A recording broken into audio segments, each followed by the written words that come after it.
Hello everyone आज चाहिँ हामी ग्रेड 12 फिजिक्सको इन्टरफेरेन्स अफ लाइटको यङ्स डबल स्लिट एक्सपेरिमेन्टको बारे हेर्न गइरहेको छौँ। सो इन्टरफेरेन्स अफ लाइटको यङ्स डबल स्लिट एक्सपेरिमेन्ट चाहिँ एकदमै इम्पोर्टेन्ट टपिक हो। लङ क्वेसन्सहरू सोधिरहेको हुन्छ यहाँबाट है। सो यसको बारे थोरै बुझौँ, के रहेछ, एक्सपेरिमेन्ट कसरी कन्डक्ट गरियो र एक्सपेरिमेन्टको मेन हेतु के हो त, मोटो के हो भन्ने कुराहरू। So youngs double slit experiment चाहिँ 1801मा यङ भन्ने मान्छेले गरेका थिए। एउटा सिम्पल एक्सपेरिमेन्ट हो। यो एक्सपेरिमेन्टमा चाहिँ तिनले के गरे भन्दा सुरुमा एउटा न्यारो स्लिट लिए हैन, न्यारो स्लिट लिए। सुरुमा यसरी एउटा न्यारो स्लिट लिए जुन चाहिँ लगभग यो न्यारो स्लिटको लेन्थ अथवा विड्थ भनेको 1 मिलिमिटर जतिको लिए र एउटा सोर्स लिए, यहाँनिर एउटा सोर्स लिए। त्यसपछि फेरि दुईटा यसरी न्यारो स्लिटहरू लिए। अब यहाँ 1 मिलिमिटर थियो, यहाँनिर 0.5 mm थियो। ठिक छ, म तपाईँहरूलाई एक्सपेरिमेन्ट कसरी गरेको अंश त्यो कुरा भन्दैछु। सो यो दुईटा फाइन स्लिट्स थियो र यिनीहरू बिचको यहाँनिर चाहिँ यो पनि 1 मिलिमिटर, यो पनि 1 मिलिमिटर जति थियो र यिनीहरू बिचको डिस्टेन्स कति थियो, 0.5 मिलिमिटर जतिको डिस्टेन्समा छ। ठिक छ, यो दुईटा स्लिटहरू S2 र S3 स्लिटहरू चाहिँ 0.5 मिलिमिटरको डिस्टेन्समा थियो। सो अब यो डिस्टेन्स पछि हामीले यङ्सले चाहिँ के गरे अरे भने 2 मिटर टाढा, योभन्दा 2 मिटर टाढा चाहिँ के गरे, एउटा स्क्रिन राखे। ठिक छ, स्क्रिन राखे। जब तिनले चाहिँ यहाँबाट लाइटहरू पास गराए, ठिक छ, जब यहाँबाट लाइट पास गराए के भयो भन्दा अब यहाँबाट लाइट पास हुनुको मतलब त यहाँबाट सपोज पोइन्ट सोर्स आयो। पोइन्ट सोर्स आएपछि त यहाँनिर के आउँछ, स्पेरिकल वेभ फ्रन्टहरू आउँछ। ठिक छ, स्पेरिकल वेभ फ्रन्ट आयो। अनि यहाँनिर पुगेको पोइन्ट र यहाँनिर एउटा पोइन्टमा के हुन्छ त, पोइन्ट सोर्सहरू आयो। स्पेरिकल वेभ फ्रन्टको हरेक पोइन्ट के हुन्छ त, नयाँ सोर्सको रूपमा काम गर्छ। यो सोर्सले पनि के गर्यो त, नयाँ वेभ फ्रन्टहरू निकाल्न थाल्यो। ठिक छ, यसरी नयाँ वेभ फ्रन्टहरू निकाल्न थाल्छ। यहाँबाट पनि नयाँ वेभ फ्रन्टहरू निस्किन थाल्छ। कलर अर्कै युज गरौँ मलाई। सो यताबाट वेभ फ्रन्टहरू निक्लिन थाल्यो हैन। सबैले अब वेभ फ्रन्टहरू निकाल्न थाल्छ, ठुल्ठुलो हुँदै जान्छ। यहाँनिर सबै यसरी यसरी वेभ फ्रन्टहरू निकाल्दै जान थाल्यो हैन। नयाँ नयाँ वेभ फ्रन्टहरू निकाल्दै जान थाल्यो। स्क्रिन धेरै टाढा हो कि क्या हो, धेरै बनाउनु पर्यो। ल मैले स्क्रिन अलिकति नजिकै ल्याएँ है। सो यतिकोमा के आयो अरे, यसको वेभ फ्रन्ट आयो। त्यसै गरी अब S3 बाट आउनेको पनि के आउँछ त, वेभलेट्स अथवा वेभ फ्रन्ट्सहरू बन्दै जाने भयो। यसरी वेभ फ्रन्ट्सहरू बन्दै जाने भयो। अब वेभ फ्रन्ट्सहरू बन्दै जाँदा के भयो त, यहाँ स्क्रिनमा कुरा गरौँ अब हेरौँ है त। स्क्रिनमा के हुन्छ भने कतैतिर यहाँनिर यसरी मिट हुँदै जान्छ हैन। काहीँनिर डिस्ट्रक्टिभ इन्टरफेरेन्स हुने भयो, काहीँनिर कन्स्ट्रक्टिभ इन्टरफेरेन्स हुने भयो। ठिक छ, यहाँ कतै कन्स्ट्रक्टिभ, किनभने यो एउटा अब सिंगल सोर्स युज गरेर यसलाई दुईटा सोर्समा कन्भर्ट गरियो। ठिक छ, के गरियो त, दुईटा सोर्समा कन्भर्ट गरियो। अब यो मोनोक्रोमेटिक सोर्स भयो र यो S2 र S3 स्लिटमा यहाँनिर हेर्नु त यतिको पार्ट डिफरेन्स पनि सेटअप गरियो नि त। 0.5 mm जतिको पार्ट डिफरेन्स पनि हामीले सेटअप गरे जस्तो भयो र पार्ट डिफरेन्स पनि सेटअप भयो र एउटा कोरेन्ट सोर्स पनि भयो भनेपछि यहाँनिर त इन्टरफेरेन्स हुन्छ। सो काहीँनिर चाहिँ के भयो भने म्याक्सिमम भयो, काहीँनिर क्रेस्ट क्रेस्ट ट्रफ ट्रफ मिल्यो। यो रातो देखाएको पोइन्टहरूमा क्रेस्ट क्रेस्ट र ट्रफ ट्रफ मिल्यो र म्याक्सिमम भ्यालु आयो। यो पोइन्टहरूमा म्याक्सिमम ब्राइटनेसहरू आयो। ठिक छ, र कुनै पोइन्टमा चाहिँ मिनिमम 0 ब्राइटनेसहरू आयो। यहाँबाट यङ भन्ने मान्छेले चाहिँ डबल स्लिट एक्सपेरिमेन्ट बनाए र इन्टरफेरेन्स पनि एक्जिस्ट गर्दो रहेछ है, इन्टरफेरेन्स पनि यो युनिभर्समा छ भनेर एक्सप्लेन गर्न सके अथवा नयाँ थ्योरी निकाले। ठिक छ, अब यो इन्टरफेरेन्स बारे हामीले चाहिँ अलिकति यो थ्योरिटिकल स्ट्यान्ड पोइन्ट अफ भ्यूबाट हामीले पढ्नुपर्ने हुन्छ। यहाँनिर हामीले एउटा कुरा बुझ्नुपर्ने भनेको फ्रिन्जेसको कुरा बुझ्नुपर्ने हुन्छ। फ्रिन्जेस भनेको चाहिँ के हो त भन्दा bright and dark bands of light, bright and dark bands of लाइटलाई चाहिँ के भन्छ, फ्रिन्जेस भन्छ। जस्तै तपाईँले पछाडि एउटा बारकोड देख्नु भएको छ होला नि। बारकोडमा के हुन्छ त, बारकोडमा यस्तो एउटा लाइन हुन्छ, त्यसपछि खाली हुन्छ, यसरी लाइनहरू बनाएको हुन्छ नि, यस्तो यस्तो यस्तो यस्तो खालको। सो यहाँनिर हेर्दा बिचमा व्हाइट भाग छ, यसलाई ब्राइट भन्न सक्यो र यो कालोले जनाएको डार्क ब्यान्डहरु भन्न सकियो। सो फ्रिन्जेसहरु भनेको चाहिँ bright and dark bands of लाइटलाई चाहिँ फ्रिन्जेस भनेर भनिन्छ। ठीक छ, यो एउटा कुरा हामीले याद गर्नु पर्यो हैन। त्यसपछि अब हामीले चाहिँ यहाँबाट फ्रिन्ज विड्थहरु निकाल्छौं। फ्रिन्ज विड्थ भनेको चाहिँ सपोज यो दुईटा बीचको डिस्टेन्स, दुईटा कन्सेक्युटिभ डार्क ब्यान्ड अथवा दुईटा कन्सेक्युटिभ ब्राइट ब्यान्ड बीचको डिस्टेन्सलाई चाहिँ के भन्छ त फ्रिन्ज विड्थ भन्छ। सो हामीले अब यहाँनेरि theory of interference of light हेर्छौं। Theory of interference of light, ठीक छ, theory of interference of light हेर्छौं अथवा यहाँनेरि चाहिँ expression for fringe width, fringe विड्थको इन्टरफेरेन्सको एक्सप्रेसन निकाल्नु पर्ने हुन्छ, फ्रिन्ज विड्थ इन इन्टरफेरेन्स। ठीक छ, सो यो एक्सपेरिमेन्टमा हामीले के देख्यौं भने यहाँ भएको लाइटको सोर्स यसरी सबै पोइन्टमा पुग्ने रहेछ हैन, किनभने बढ्दै बढ्दै जान्छ, रेडियस बढ्दै गएपछि धेरै एरिया कभर गर्छ नि। सो यहाँनेरि पनि इन्टरफेरेन्स आउनुको मतलब के हो त, यहाँको S2 बाट आएको जुन लाइट छ र S3 बाट आएको लाइट छ, यो चाहिँ एकअर्कासँग मिट हुने हैन। यो सबै पोइन्टमा मिट हुँदै गएपछि मात्रै इन्टरफेरेन्स आउने रहेछ। S2 को मात्रै लाइटले, सपोज मैले S3 बन्द गर्दै नि S2 मात्रैले इन्टरफेरेन्स प्रोड्युस गर्न सक्दैन। गरी मैले S2 बन्द गरे भने S3 मात्रैको लाइटले इन्टरफेरेन्स गर्न सक्दैन, किनभने यहाँनेरि दुईटा अलिकति फेज डिफरेन्स भएको लाइट वेभ्सहरु चाहिँ सुपर इम्पोज हुनुपर्ने छ हैन। सो S2 र S3 को बीच केही पाथ डिफरेन्स र फेज डिफरेन्स छ। सो जति बेला पाथ डिफरेन्स अथवा फेज डिफरेन्स हुन्छ त्यति बेला मात्रै इन्टरफेरेन्स हुन सक्छ। ठीक छ, सो अब यहाँनेरि हामीले फ्रिन्ज विड्थ निकाल्नु पर्छ। फ्रिन्ज विड्थ तपाईले बुझिहाल्नुभयो, ब्राइट अथवा डार्क ब्यान्ड्स, दुईटा कन्सेक्युटिभ डार्क ब्यान्ड्स अथवा दुईटा कन्सेक्युटिभ ब्राइट ब्यान्ड बीचको डिस्टेन्सलाई चाहिँ फ्रिन्ज विड्थ भनेर भन्छ। सो अब यहाँनेरि हेरौं। सो यहाँनेरिबाट एउटा स्लिट छ, यो स्लिटबाट चाहिँ सोर्स अफ लाइट पठाइन्छ, एकदम न्यारो स्लिट छ हैन। यो चाहिँ केमा पठाइन्छ, दुईटा यसरी अर्को स्लिटहरुमा पठाइन्छ। ठीक छ, दुईटा सानो स्लिट छ, यो स्लिट S1 भयो, यो स्लिट S2 भयो। यहाँनेरि हाम्रो स्क्रिन छ। ठीक छ, यतापट्टि हाम्रो स्क्रिन छ, यो स्क्रिनमा मैले एउटा पोइन्ट P लिए। ठीक छ, अब सपोज यहाँबाट आएको लाइट र यहाँबाट आएको लाइट चाहिँ यहाँ गएर के हुने रहेछ, सुपर इम्पोज हुने रहेछ भनेर सोचौं। यहाँबाट गएको लाइट र यहाँबाट गएको लाइट सुपर इम्पोज हुन्छ भनेर हामीले इमेजिन गरौं। सो यहाँनेरि यो डिस्टेन्स क्यापिटल D छ, distance between slit and screen. त्यसैगरी दुईटा स्लिट बीचको डिस्टेन्सलाई चाहिँ स्मल d ले रिप्रेजेन्ट गरियो। डिस्टेन्स बिट्विन स्लिट एन्ड स्क्रिनलाई चाहिँ हामीले के ले रिप्रेजेन्ट गर्यौं त, क्यापिटल D ले, र डिस्टेन्स बिट्विन दुईटा स्लिटलाई स्मल d ले रिप्रेजेन्ट गर्यौं। त्यसैगरी यहाँनेरि हामीले ठ्याक्कै अब एउटा यो पोइन्टबाट यहाँनेरि O भन्ने सेन्टर निकाल्यौं अथवा यसलाई C भनौं हैन, यसलाई C भन्न सकिन्छ। त्यसैगरी यसरी मैले यहाँबाट जोडे र यहाँबाट पनि यसरी निकाले। अब यति लेन्थ भनेको d/2 हुन्छ र यो पनि कति हुन्छ, d/2 हुन्छ। ठीक छ, हाफ हाफ भयो यहाँनेरि। सो अब यो फिगरले एक्सप्लेन गर्दाखेरि यहाँनेरि यो O be the centre between two slits. ठीक छ, यहाँनेरि जुन यो O पोइन्ट छ, O पोइन्ट भनेको दुईटा स्लिट बीचको सेन्टरलाई O ले डिनोट गरियो हैन। अब यहाँनेरि हामीले के ड्र गर्यौं त्यो कुराहरु तपाईले लेख्नु पर्यो। O भन्ने स्लिटको सेन्टर भयो, यहाँ O भन्ने लेखे मैले। अब ड्र S1P S2P ड्र गरियो र OC परपेन्डिकुलर ड्र गरियो। त्यहाँनेरि परपेन्डिकुलर टु के त, OC परपेन्डिकुलर टु MN, यो स्लिटलाई M र N ले डिनोट गरियो है। यहाँनेरि RQ भन्ने नि पोइन्ट छ ल। M र N मा OC भन्ने एउटा परपेन्डिकुलर बनाइयो, जस्ट थ्योरी त हो हैन, परपेन्डिकुलर बनाइयो। अब इन्टेन्सिटी कुनै पनि पोइन्टमा इन्टेन्सिटी कति हुन्छ भन्ने कुरा त त्यहाँनेरि पाथ डिफरेन्स कति भयो भन्ने कुराले जनाउँछ हैन।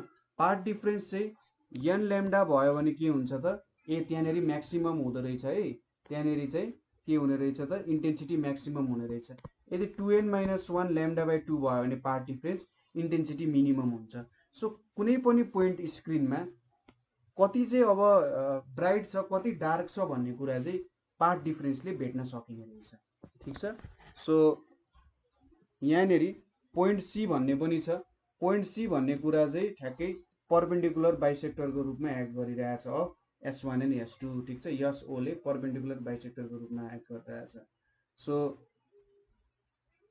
यहाँनेरि पुग्ने वेभ जुन छ हैन, यहाँनेरि पुग्ने वेभ जुन छ, so the point C on the screen lies on the perpendicular bisector of S1 and S2। यसको पर्पेन्डिकुलर बाइसेक्टर अथवा मिडल पोइन्ट अफ स्क्रिनमा लाई गरिरहेछ। सो यहाँनेरि पुग्ने पाथ डिफरेन्स कति हुन्छ त? अभियसली 0 हुन्छ। यहाँनेरि पुग्नेको path difference n lambda is equals to n को भ्यालु 0 हुन जान्छ इज इक्वल्स टु 0 हुन जान्छ, किनभने यो मिडल अफ द स्क्रिनमा छ।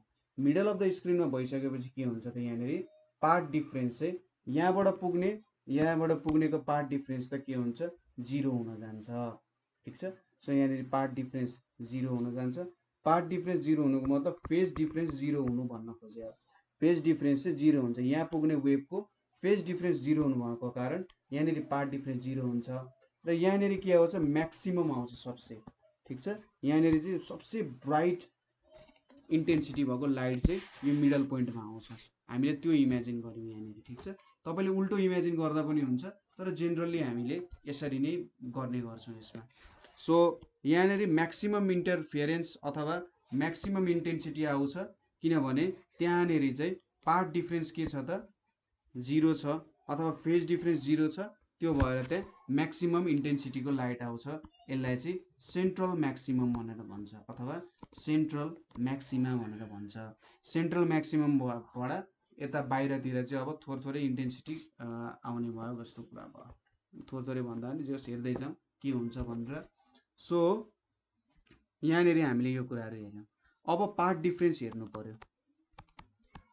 पाथ डिफरेन्स भनेको त के हुन्छ त? S2P माइनस S1P हुन जान्छ। ठिक छ। यो भनेको हाम्रो पाथ डिफरेन्स हुन्छ। कति पाथमा सुरु भयो त भन्दा सपोज यहाँनेरि यसरी पर्पेन्डिकुलर गरेर पनि हुन्थ्यो, तर त्यो अर्को अल्टरनेट मेथड छ यसको लागि। सो यहाँनेरि हामीले पाथ डिफरेन्स भेट्नु पर्यो नि। यो वेभ यहाँबाट सुरु भइरहेछ, यो वेभ अलिकति टाढाबाट सुरु त भइरहेछ नि हैन। सो यति हुँदैन त यिनीहरूको पाथ डिफरेन्स। ठ्याक्कै यति पाथ डिफरेन्सले यो दुईटा वेभलाई डिफरेन्ट बनाएको हो। सो S2P माइनस S1P ले चाहिँ पाथ डिफरेन्स दिन्छ। यहाँनेरि हामीले एउटा कुनै पनि पोइन्ट कन्सिडर गर्यौँ जहाँनेरि हामीले चाहिँ हाम्रो इन्टेन्सिटी अथवा के क्याल्कुलेसन गर्नुपर्ने छ। ठिक छ। सो यो पोइन्टमा पाथ डिफरेन्स भनेको S2P माइनस S1P एउटा जेनरल फर्मुला निकाल्न खोजिरहेका छौँ हामीले। त्यसै गरी यहाँनेरि PQ भनेको के हुन्छ त? PQ भनेको के हुन्छ होला एकचोटि हेर्नुहोस् त। सपोज यो PC बीचको डिस्टेन्स x छ भनेर हामीले इमेजिन गर्छौँ। ठिक छ। यतिलाई x मान्यौँ। सो PQ भनेको PC माइनस QC हुन्छ। PC भनेको x छ, QC भनेको कति छ? d/2 छ। यदि QC को भ्यालु त d/2 छ नि, हो PQ भनेको कति भयो? x माइनस d/2 भयो।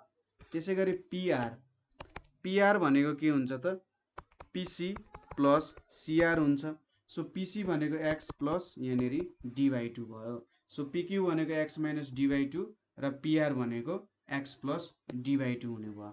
सो हामीले यहाँनेरि S2P को स्क्वायर माइनस S1P को स्क्वायर गर्यौँ भने के हुन्छ त? यहाँनेरि S2P को स्क्वायर भनेपछि सपोज अब S2P निकाल्नु है। S2P भनेको हाम्रो के हुन्छ होला त? S2P को स्क्वायर भनेपछि हाम्रो जस्तै यहाँनेरि हेरौँ, यो एउटा राइट एंगल ट्रायंगल हो। S2P को स्क्वायर भनेको d स्क्वायर प्लस अथवा S2P को स्क्वायर भनेको जस्ट फर्मुला लेखौँ है यहाँ। S2P को स्क्वायर भनेको PR स्क्वायर प्लस S2R को स्क्वायर हुन्छ हैन, यो R हो। So PR square plus S2R को स्क्वायर हुन्छ। सो PR स्क्वायर भनेको कति हुन्छ त? यहाँनेरि x प्लस d/2 को स्क्वायर र S2R स्क्वायर भनेपछि S2R भनेको त d हुन्छ। सो d स्क्वायर हुने भयो। त्यसै गरी S1P को स्क्वायर, S1P को स्क्वायर भनेको चाहिँ S1Q को स्क्वायर प्लस PQ को स्क्वायर हुन्छ। सो S1Q स्क्वायर भनेको नि d स्क्वायर, PQ को स्क्वायर भनेको x माइनस d/2 को स्क्वायर। ठीक छ, बुझ्नुभयो? यति भ्यालु d/2 छ र S1Q भनेको त यो d भन्ने भ्यालु नै भयो। S2R र S1Q त के हुन्छ, इक्वल भ्यालुजहरु छ। सो यसरी हामीले यो भ्यालुजहरु लेख्यौं। So S2P square minus S1P square. ठीक छ, फिगर बुझ्नुभयो होला नि है? एकचोटी फिगर चाहिँ सार्नु होला, यति भ्यालुजहरु लेखेर फिगर सार्नु होला। सो अब यो भ्यालुज हेरौं। S2P स्क्वायर भनेपछि यहाँनिर के हुन्छ, d square plus x plus d/2 को स्क्वायर, त्यसैगरी यतापट्टि minus d square plus x minus d/2 को स्क्वायर हुने भयो।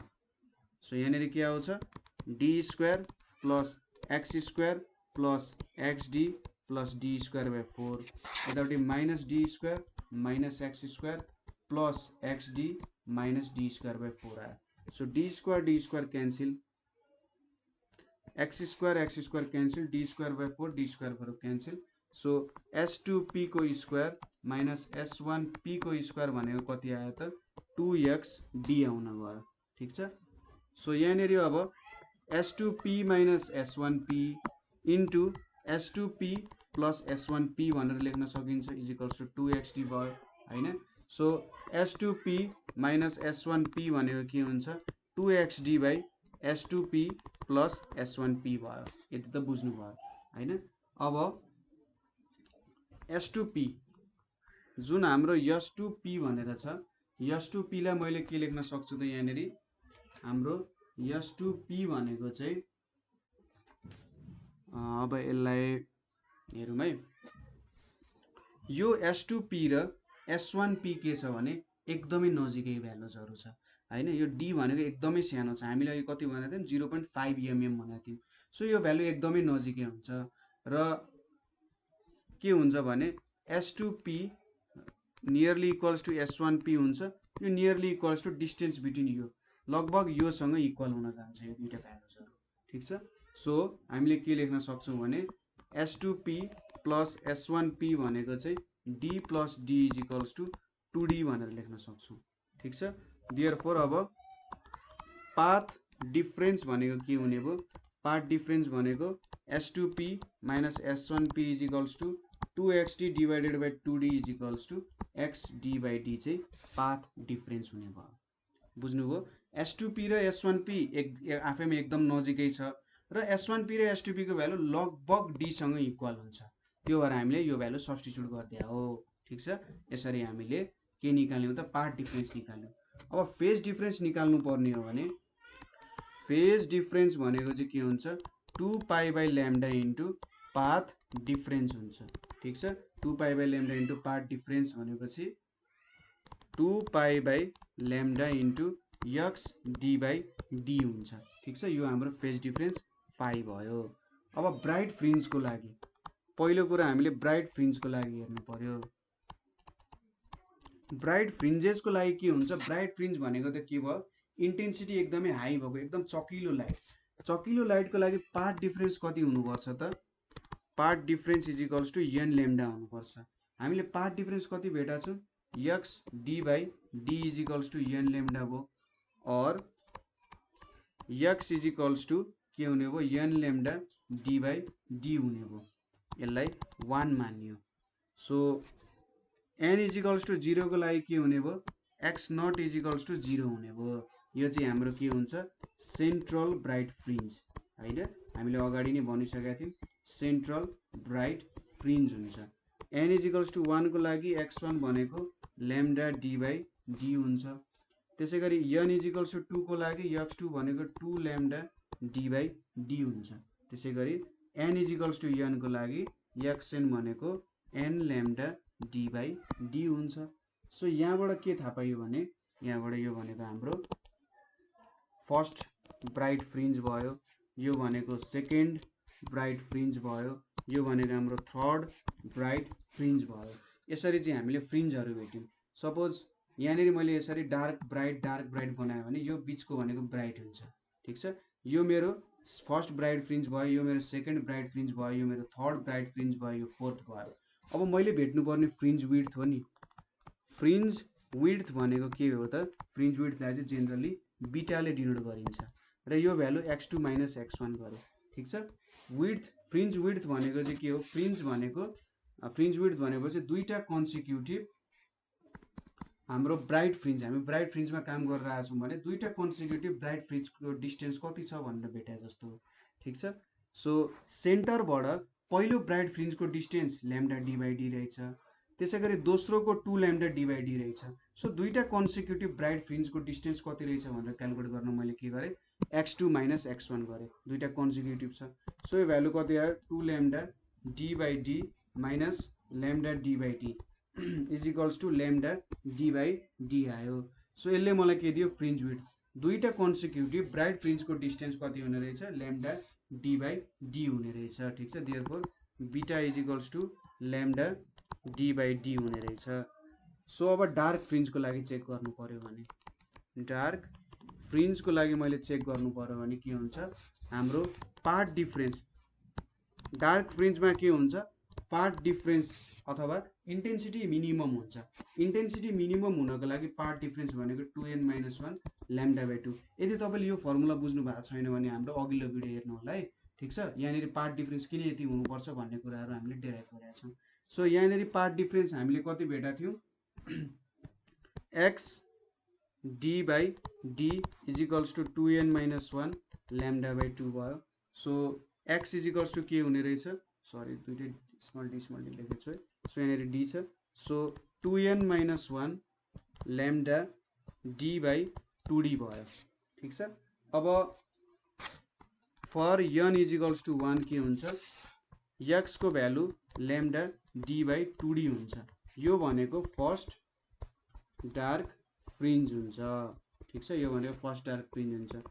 n इज इक्वल्स टू 2 को लागि x को value 3 lambda D by 2d हुन्छ। यो भनेको सेकेन्ड डार्क फ्रिन्ज हुन्छ। त्यसै गरी n is equals to 3 put गरियो भने x is equals to 5 lambda D by 2d हुन्छ। यो भनेको थर्ड डार्क फ्रिन्ज हुन्छ। सो अब n is equals to n को लागि के हुन्छ? मैले यहाँ लेख्न बिर्सेछु, x1 x2 x3। यहाँनिर xn भनेको 2n minus 1 lambda D by 2d। यो भनेको हाम्रो nth डार्क फ्रिन्ज हुन्छ। अब यहाँ पनि हामीले फ्रिन्ज विड्थ भेट्नु पर्यो। फ्रिन्ज विड्थ त मैले बीटाले नै डिनोट गरेँ भने x2 माइनस x1 गरियो। x2 भनेको कति छ? 3 लैम्डा डी बाई 2d छ। यतापट्टि x1 भनेको लैम्डा डी बाई 2d छ। यो भ्यालु कति आउँछ? 2 लैम्डा डी बाई 2d भनेको लैम्डा डी बाई डी आउँछ। ठिक छ। सो यहाँबाट के देखियो त? ब्राइट फ्रिन्ज र डार्क फ्रिन्जको भ्यालुजहरू भेट्यौँ हामीले हैन। यहाँनिर सुरुमा हामीले फर्मुला क्यालकुलेट गरेर पार्ट डिफरेन्स कति हुन्छ भनेर भेट्यौँ। बुझ्नुभयो नि हैन? के भयो? यहाँनिर यो फिगर चाहिँ बुझेर तपाईले ठ्याक्कै पार्ट डिफरेन्स क्यालकुलेट गर्नुपर्ने हो र यो कुराहरू त तपाईले भ्यालुजहरू हाल्नु पर्यो। यसलाई स्क्वायर गरेर ठ्याक्कै काट्दाखेरि 2xd आउँछ र s2p माइनस s1p गर्दाखेरि 2xd by s2p plus s1p भयो यहाँ। सो s2p र s1p भनेको नियरली इक्वल्स टू d नै हुन्छ। डिस्टेन्स बिट्विन स्लिट र स्क्रिन बिचकै डिस्टेन्स नै हुन्छ हैन जेनरली। किन भन्दाखेरि एकदमै कस्तो छ भन्दा नजिकै छ, स्लिटहरू एकदमै नजिकै छ, त्यो भएर यिनीहरूको भ्यालु इक्वल्स टू d भयो लगभग। सो यसरी हामीले यहाँनिर ब्राइट फ्रिन्ज र डार्क फ्रिन्जको भ्यालुजहरू क्यालकुलेट गर्यौँ र लास्टमा हामीले के थाहा पाइयो भने सपोज यो मेरो यसरी bright fringe dark fringe bright fringe, यो दुईटा बीचको डिस्टेन्स र यहाँनिरको दुईटा बीचको डिस्टेन्स सेम हुँदो रहेछ। डार्क फ्रिन्ज दुईटा कन्सिक्युटिभ डार्क फ्रिन्ज र दुईटा कन्सिक्युटिभ ब्राइट फ्रिन्ज के हुने रहेछ त? एउटै डिस्टेन्समा हुने रहेछन्। ठिक छ। सबै विड्थहरू एउटै हुने रहेछ। जहिले पनि फ्रिन्ज विड्थ चाहिँ सेम हुने रहेछ। सो यो दुईटाबाट के थाहा हुन्छ भन्दाखेरि फ्रिन्ज विड्थ इन्क्रिज हुनको लागि के हुनु पर्यो? कि त ल्याम्डाको भ्यालु इन्क्रिज हुनु पर्यो। वेभलेन्थ इन्क्रिज भयो भने फ्रिन्ज विड्थ पनि बढ्दै जान्छ। ठिक छ। अहिले यति छ नि, वेभलेन्थ इन्क्रिज गरायो भने यसरी आउँछ होला, वेभलेन्थ डिक्रिज गरायो भने नजिकै नजिकै आउँछ यसरी। त्यसै गरी डिस्टेन्स बढायो भने, distance between slit and screen बढायो भने पनि फ्रिन्ज विड्थ बढ्ने रहेछ। र यो डी भनेको स्लिटहरू बीचको डिस्टेन्स घटायो भने के हुने रहेछ? फ्रिन्ज विड्थ बढ्छ। डिस्टेन्स बढायो भने यो घट्ने रहेछ। ठिक छ। यो कुराहरू छ यहाँनिर, यो तीनटा कुराहरू बुझ्न सकिन्छ। सो यसरी हामीले के हेऱ्यौँ त हाम्रो यङ्स डबल स्लिट एक्सपेरिमेन्ट हेऱ्यौँ। यङ्स डबल स्लिट एक्सपेरिमेन्ट कसरी कन्डक्ट हुँदो रहेछ, कसरी काम गर्न सकिने रहेछ यङ्स डबल स्लिट एक्सपेरिमेन्टबाट र फ्रिन्ज विड्थ झिक्ने काम थियो हाम्रो। सो हामीले यहाँबाट फ्रिन्ज विड्थहरू झिक्यौँ। ठिक छ। सो मलाई लाग्छ तपाईँहरूले यो बुझ्नुभयो होला कसरी काम गर्यो भनेर, फ्रिन्ज विड्थ हामीले कसरी भेट्यौँ होइन। सो यो अलिकति कन्फ्युजन भयो भने तपाईँले चाहिँ पुरानो भिडियो एकचोटि हेर्नु होला इन्टरफेरेन्सको, जहाँनिर चाहिँ सबै यहाँको टर्महरू जुन मैले यहाँ लेखिरहेको छु, path difference is equals to N lambda हुनुपर्छ। त्यसै गरी डार्क फ्रिन्जको लागि पार्ट डिफ्रेन्स भनेको 2n-1 ल्याम्डा बाई 2 हुनुपर्छ। यस्तो कुराहरू तपाईँलाई कन्फ्युजन बनाइरहेको छ भने एकचोटि पुरानो भिडियोजहरू भिजिट गर्नु होला है। सो आजको लागि यति नै। Thank you for watching.